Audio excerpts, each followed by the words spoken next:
آپ کو خوش آمدید کہتے ہیں۔ یہ ایک مشہور جرمن فلاسفر کے ساتھ پیش آنے والا سچا واقعہ ہے، جو اپنے ہمسائے کے مرغے کے شور و گول سے بہت تنگ تھا۔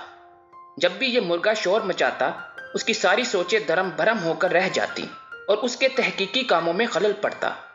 ایک دن جب اس فلسفی کا اس شور و غل سے جینا تک محال ہو گیا تو اس نے اپنے ملازم کو کچھ پیسے دے کر بھیجا کہ جا کر ہمسائے سے یہ مرغا ہی خرید لے اور اسے ذبح کر کے پکائے، تاکہ وہ نہ صرف اس ساری کوفت کا بدلہ مرغے کے لذیذ گوشت کو کھا کر لے سکے، بلکہ مرغے کے شور و غل سے بھی نجات پا سکے۔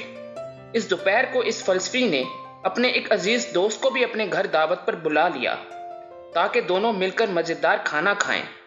دوست کے آنے پر اس فلسفی نے بتانا شروع کیا کہ کس طرح ہمسائے کے مرغے نے اس کا جینا محال کر رکھا تھا، جس کا حل اس نے یہ نکالا کہ آج وہ مرغا ہی خرید کر پکا لیا ہے۔ گزرے تو محض چند ہی گھنٹے ہیں، مگر وہ بہت ہی سکون اور راحت محسوس کر رہا ہے، بلکہ آج صبح سے تو اس نے اپنے تحقیقاتی کاموں پر جس توجہ سے کام کیا ہے وہ توجہ مہینوں سے حاصل نہیں ہو پا رہی تھی۔ گویا اس نے آج صبح سے کئی مہینوں کے برابر کام کیا ہے۔ ابھی فلسفی اور اس کا دوست بیٹھے یہ باتیں کر ہی رہے تھے کہ ملازم کھانا اٹھائے کمرے میں داخل ہوا اور فلسفی سے بولا، جناب والا، میں بہت معذرت خواہ ہوں کہ میں نے آج صبح ہمسائے سے مرغا خریدنے کی بہت کوشش کی، مگر وہ بیچنے پر آمادہ ہی نہیں ہوا، اس لیے میں نے بازار سے جا کر اور مرغا خرید لیا اور آپ لوگوں کے لیے پکایا ہے۔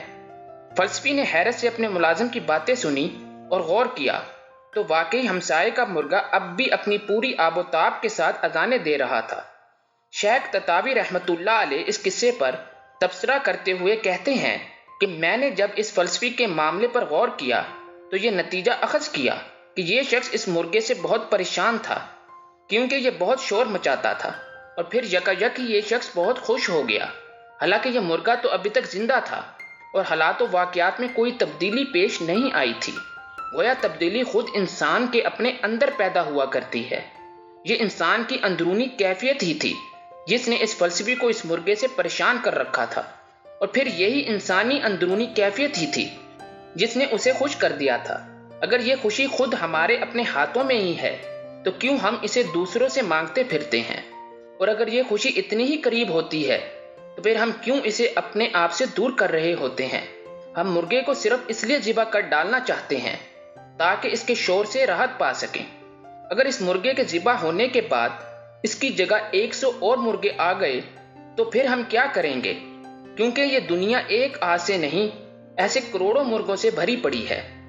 کیا ہی اچھا ہو کہ اگر ہم صرف اسی ایک مرغے کو ہی اپنے دماغ سے اتار پھینکیں، کیونکہ ہم زمین پر موجود سارے مرغوں کو تو کرۂ ارض سے باہر پھینکنے سے رہے۔ اگر ہم سارے مرغوں کے منہ بند کرنے کی استطاعت نہیں رکھتے تو اپنے کانوں کو بند کر لینے کی عادت کیوں نہیں ڈال لیتے؟ ہم اپنے احساسات کو ناپسندیدہ عناصر سے متاثر ہونے سے عاری کیوں نہیں کر لیتے؟ ہم اپنے گرد ایک غیر مرئی سی دیوار ہی کیوں نہیں کھڑی کر لیتے جو ہمیں ہمارے ناپسندیدہ محسوسات کے ہاتھوں زخم آلود ہونے سے بچاتی رہے؟ مزید ایسی ویڈیوز کو دیکھنے کے لیے ہمارے چینل کو سبسکرائب کریں۔